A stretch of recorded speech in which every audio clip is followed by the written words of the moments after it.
Hello बच्चों, कैसे हैं आप लोग? ठीक है। तो आज हम लोग क्लास 12वीं भौतिकी का अध्याय 4 धारा का चुंबकीय प्रभाव एवं चुंबकत्व से संबंधित नेक्स्ट टॉपिक कवर करेंगे। पिछले वाले वीडियो में हम लोगों ने देखा था कि यदि कोई चालक है, इसमें अगर हमने धारा बहाया तो इसके चारों तरफ चुंबकीय क्षेत्र उत्पन्न हो जाता है।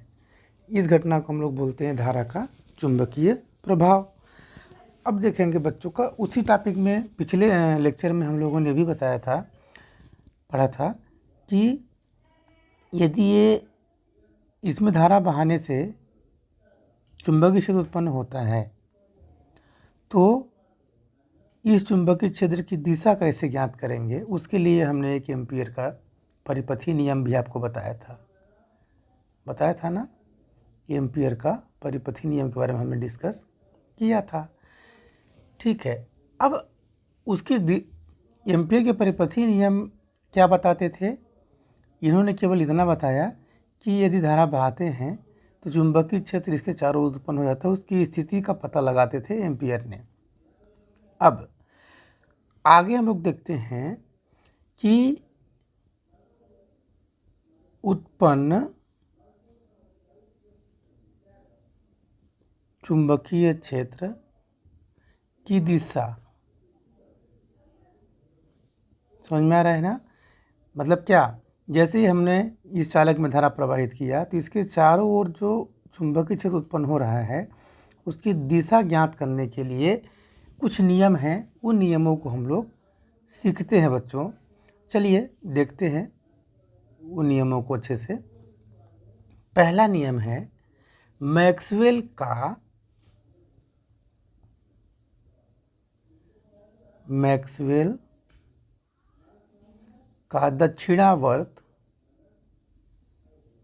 दक्षिणावर्ती कारक, इसी को बोलते हैं स्क्रू। पेंच का नियम। देखिए समझिएगा, जैसे स्क्रू होता है ना बच्चों, इस प्रकार से आपने स्क्रू को देखा होगा। इस प्रकार से यहाँ नुकीला सिरा होता है, इस प्रकार से स्क्रू होता है ना। ऐसे यहाँ पे आपका वो बना रहता है, ऐसे चूड़ी बना रहता है जिससे वो आगे की ओर बढ़ता है। उन्होंने एक स्क्रू लिया और स्क्रू को उन्होंने बोला कि स्क्रू को हम लोग जब टाइट करते हैं तो क्लॉकवाइज घुमाते हैं, ऐसे घुमाते हैं ना। तो स्क्रू को घुमाने के लिए या स्क्रू को किसी भी कहीं भी इसको टाइट करने के लिए, कसने के लिए हम लोग इसको अंगूठा और अंगुलियाँ दोनों घुमाना पड़ता है। तो जिधर अंगूठा घूमता है इसको कसने के लिए, कसेगा तो आगे बढ़ेगा, जब ये टाइट होगा तो आगे बढ़ेगा। तो आगे बढ़ रहा है धारा की दिशा में, मतलब धारा की दिशा किधर है? ये स्क्रू जिधर की ओर टाइट हो रहा है, जिधर की ओर जा रहा है, उधर हमने क्या बताया कि धारा की दिशा है ना। अब ये धारा की दिशा जो होती है, इसको टाइट करने के लिए अंगूठे को जिधर की ओर घुमाना पड़ता है। तो अंगूठा किधर घूमेगा? टाइट करेंगे तो इस प्रकार से घूमेगा, ऐसे घूमेगा। तो घूमते घूमते इस प्रकार से घूमता चला जाएगा, ऐसे ना अंगूठा घूमेगा बराबर गोल गोल। तो ये होगा चुंबकीय क्षेत्र की दिशा। अंगूठे की घूमने की दिशा में ही होता है चुंबकीय क्षेत्र की दिशा।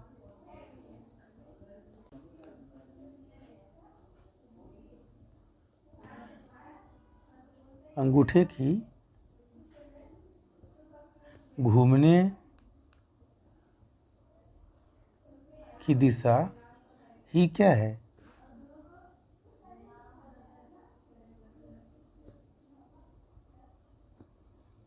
चुंबकीय क्षेत्र की दिशा है। बात समझ में आ रही है ना? अंगूठा जिधर घुमाना पड़ता है वही चुंबकीय क्षेत्र की दिशा। इसी को बताया किसने? मैक्सवेल ने। बस इतना ही आपको ध्यान देना है। इसमें क्या समझ में आया? बात समझ में आ गया ना? एक दक्षिणावर्त हम लोग का, दक्षिणावर्त क्यों बोलते हैं? क्योंकि घुमाने के लिए दक्षिणावर्त में क्लॉकवाइज ही घूमता है अंगूठा। समझ में आ रहा? टाइट करते हैं ना। ठीक है। हम एक कल्पना करते हैं कि एक कार के लिए स्क्रू लिए, उसको कल्पना करो और उसे सीधे धारावाही चालक, ये है धारावाही चालक की दिशा में हम उसको रखते हैं और उसको इस प्रकार घुमाते हैं कि उसका नोक, ये जो नोक है, ये नोक धारा की दिशा में बहे, धारा की दिशा में आगे बढ़े। तो ऐसा करने के लिए अंगूठा जिधर घूमता है, अंगूठा को जिधर घुमाना पड़ता है, वही चुंबकीय बल रेखाओं की दिशा को बताता है। इतना आप याद रखेंगे, बस छोटा सा ही है। इसके बाद है दूसरा नंबर, दाएं हाथ का नियम, राइट हैंडेड रूल। ठीक है बच्चों, राइट हैंड रूल, कुछ रूल हैं, उसको आप याद रखिए। अब इसके लिए क्या करते हैं बच्चों, अपने दाहिने हाथ को इस प्रकार से रखो, जैसे कि मान लीजिए कि ये आपका हाथ है, समझिएगा, ये गुलिया आपकी मुड़ी हुई है इस प्रकार से, अंगूठा इस प्रकार से खुला हुआ है, इस प्रकार से आपका हाथ है, समझेंगे इसको। हम एक चालक तार को इसको पकड़े हुए हैं, यहाँ पे एक चालक तार को इसे अपनी अंगुली से पकड़ी हुई है। तो ये अंगुलियाँ, ये हमारी अंगुलियाँ तो मुड़ी रहेंगी ना, जैसे ये मुड़ी हुई है, इसको पकड़ी हुई है इस प्रकार से। ठीक है, अब ये तो धारा की दिशा हो ही गई, दिख ही रहा है, चालक में बहने वाली धारा, चालक ऐसे धारा ऐसी बहेगी, इधर की ओर जाएगी ना, आई धारा इधर की ओर प्रवाहित हो रही है। तो इसमें इन्होंने बोला कि एक धारावाही चालक को दाहिने हाथ में पकड़िए, जैसे कि पकड़ा हुआ है, ठीक है, अंगूठा धारा की दिशा में, ये देखो अंगूठा सीधा है ना, यानी कि धारा की दिशा में अंगूठा है, अंगूठा किधर है, धारा की दिशा में हो, तो उंगलियों को जिस दिशा में मुड़ना पड़ता है, देखिए ना, इसको पकड़ने के लिए अंगुलियाँ किधर मुड़ेंगी, हथेली अंदर की ओर मुड़ेंगी, हथेली की ओर, तो वही चुंबकीय बल रेखाओं की दिशा होगी। मतलब अगर ये धारावाही चालक तार है तो अंगुलियाँ इधर की ओर मुड़ेंगी अंदर, तो धारा ऐसे हो जाएगा दिशा उसकी, ऐसे दिशा हो जाएगी, ये ऐसे ना अंगुलियाँ मुड़ेंगी। तो ये उन्होंने दाहिने हाथ का हथेली का नियम दे दिया। बात समझ में आ गया, ये दूसरा नियम हो गया, समझ में आ गया ना। अब तीसरा नियम क्या है, देखो तीसरा भी नियम सीख ही लेते हैं कि एक नियम और है, इसको बोलते हैं दाएं हाथ की हथेली का नियम। थोड़ा सा इसके बारे में जानकारी होना चाहिए ताकि आपको चालक मिल जाए, इसको नंबर 1 बोलते हैं, तो आपको पता चल जाए कि किधर की ओर धारा बह रही है। इसमें क्या किया उन्होंने कि अपना हथेली लिया, देखो चित्र बनाने में थोड़ा सा वो हो जाएगा तो समझ जाइएगा। हथेली को इस प्रकार से इन्होंने अपने क्या किया, खोला,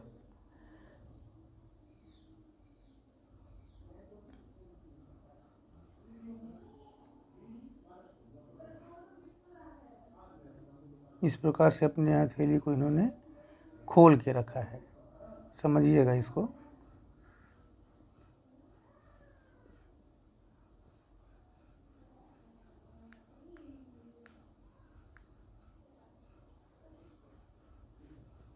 थोड़ा अच्छे से बना लेंगे आप लोग, है ना। इस प्रकार से हथेली को खोला है।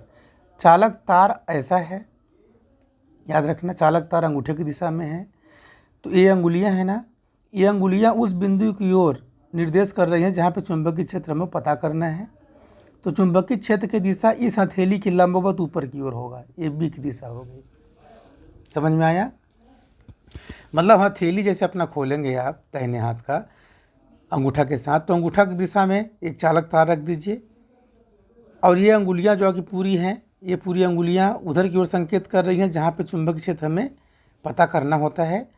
तो ये जो बी है, ये हथेली के सीधे बाहर की ओर, लंबवत बाहर की ओर बी की दिशा होगी।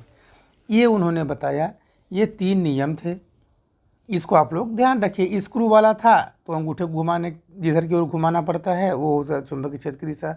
दाहिने हाथ की हथेली का नियम था, तो उसको हम लोग क्या करते थे कि अंगूठे की दिशा में धारा बह रहा है, तो धारा चालक को पकड़ने के लिए अंगुलियाँ जिधर मुड़ती हैं वो होता है दाहिने हाथ का नियम। वो अंगुलियाँ जिधर मुड़ेंगी उधर ही चुंबकीय क्षेत्र की दिशा होगी, ठीक है। और एक ये आपका हो गया दाहिने हाथ की हथेली का नियम, ठीक है बच्चों।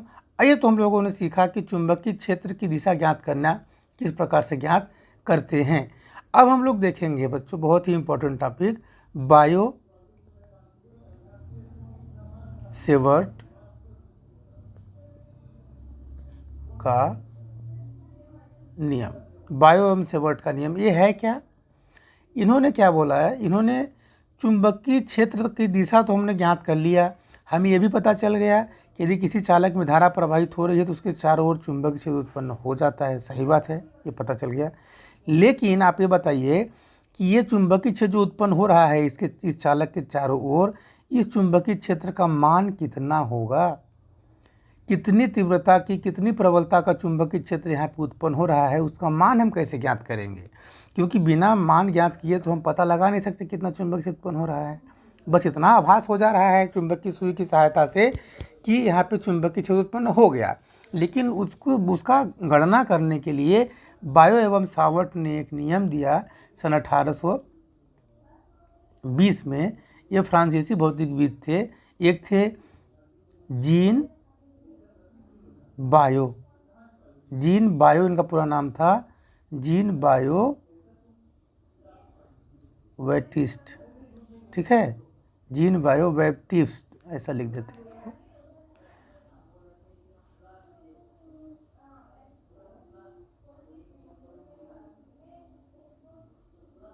ठीक है, और दूसरे थे फेलिक्स सेवर्ट, और इन्होंने दोनों ने मिल के बायो सावर्ट का नियम दिया। तो यहाँ से बायो जुड़ गया और यहाँ से सेवर्ट, तो दोनों को मिला के हो गया बायो सावर्ट का नियम। इन्होंने यह बताया कि किसी भी चुंबक चालक में विद्युत धारा बहाने से चुंबकीय क्षेत्र उत्पन्न होता है, तो उसका मान हम कैसे ज्ञात करेंगे, इसको हम लोग नेक्स्ट वीडियो में देखेंगे। छोटा सा उसको अच्छे से समझना, और जब इसको आप समझ जाएंगे तो इसी के आधार पे कई सारे आपको चालक आएंगे जहाँ पे चुंबकीय क्षेत्र की गणना करनी रहेगी आपको। ठीक है बच्चों, आशा करता हूँ कि आपको ये वीडियो समझ में आया होगा। अगर वीडियो समझ में नहीं आता है तो आप कमेंट करेंगे बच्चों, मैं सुधारने का प्रयास करूँगा, आपके लिए अच्छा वीडियो बनाने का प्रयास करूँगा। अगर वीडियो अच्छा लगता है तो प्लीज़ इसको लाइक कर दें, सब्सक्राइब कर दें और अपने दोस्तों को शेयर भी कर दें। अगर मैं धीरे बोलता हूँ तो आप वीडियो का स्पीड बढ़ा के इसको वॉच कर सकते हैं। ठीक है बच्चों, धन्यवाद।